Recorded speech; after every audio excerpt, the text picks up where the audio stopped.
Guys, welcome to Retirement with Louie. I do these videos once a week on Sundays because I am about to retire myself and I've been learning everything I can about retirement. Here I am at the newretirement.com website where we're going to take a look at some of their tips and advice.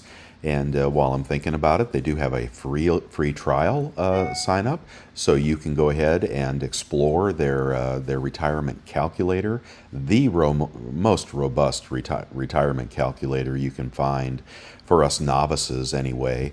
And right now there is a free trial. You can check it out, and you can go ahead and get your various graphs and projections for how you're going to do in retirement, starting out from wherever you are and going to wherever you want to be.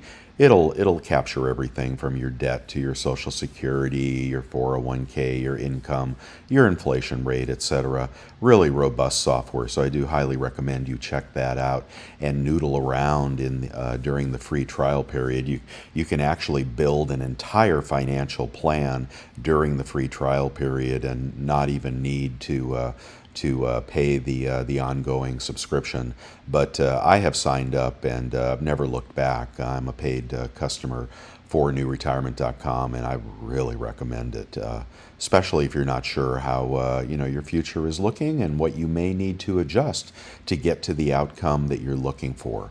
But right now, we're just going to do this little thing about knowing what investments of time yield the highest return. Okay, so what they've done here is they've ranked these, of course, from relationships, health and fitness, learning and skill development, mental health, hobbies, philanthropy, travel, and financial planning. So let's just go through these and see if there's anything that can help us, people that are thinking about retirement. First one is create a time budget. Measure how you spend your time. And so you want your time to be spent in the most productive areas over a week's time. Take some time to document your hours and how you spend them. Are you doing something that is enhancing your life? Or are you, spending a little bit too much time in front of the boob tube? Okay, and the activities that you love the most are the activities you ought to be doing the most.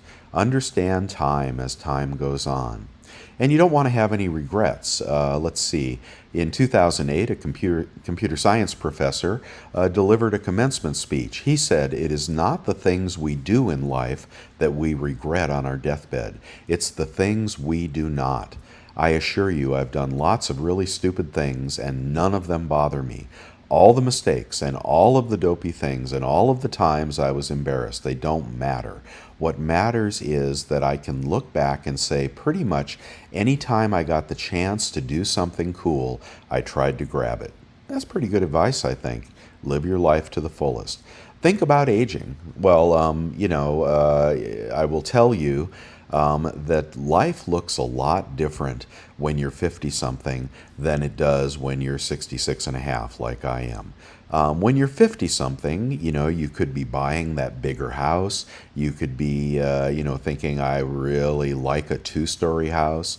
And, when you get into your 60s, you realize I didn't need that bigger house. And I certainly don't like a two-story house. And, you just have to look to your health. Health does decline over age for most of us. And I would recommend that when you're in your 50s, you do some thinking about your 60s, because you're running out of time to make your plans, find your final home, top off your investments at your highest earning years.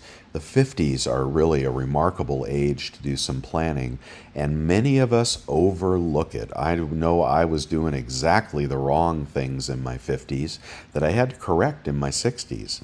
One of which was buying too much house. Another one was not paying attention to my investments. That's outside of my silver and gold investments, which I highly recommend. So think about aging now, even if you're not old yet. Do some reading about aging. You'll want to know what's coming around the bend. It's not puppy dogs and unicorns. It's, aging is only for the brave. Develop a positive point of view on aging. Well, okay. Mark the passage of time. It starts going slower or it starts going faster as you get older. We talked about structuring your free time. How do you slow down the passage of time? Well, practice mindful meditation, seek variety and novelty. I for one, love to learn. I just love to learn new things.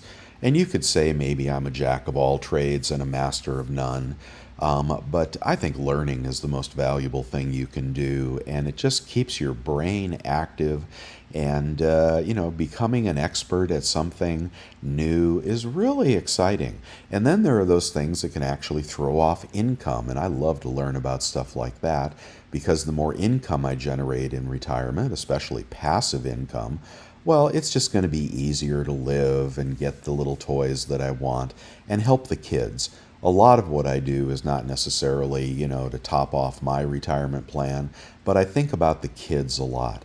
And if you have kids or adult kids, you know what I'm talking about. Kids always need some help. Savor the moments in your life, like your relationships and your experiences. Set goals and challenges no matter how old you are. Engage in flow activities that induce a state of flow where you are fully absorbed, focused, and can make time stand still. I like guitar. I love playing guitar. I haven't done that enough lately. A hobby, something you're passionate about. Limit your multitasking. Multitasking can make time feel as if it's slipping away because your attention is divided. Try to focus on one task at a time, giving it your full attention. Create memories. Disconnect from technology. Boy, isn't that hard to do these days? Harder and harder and harder. The iPhone feels like an appendage. So I suffer from that. I am kind of an internet geek, and it's hard for me to put down the technology. Practice patience. I think a lot of us, as we get older, our patience level declines. We get a little more crotchety, less forgiving. I think we really have to practice forgiveness in relationships, in business activities. You may know the right answer. Okay, you're old and you're smart, but you got to give the rest of the world a chance to catch up to you, and having a bad attitude doesn't help.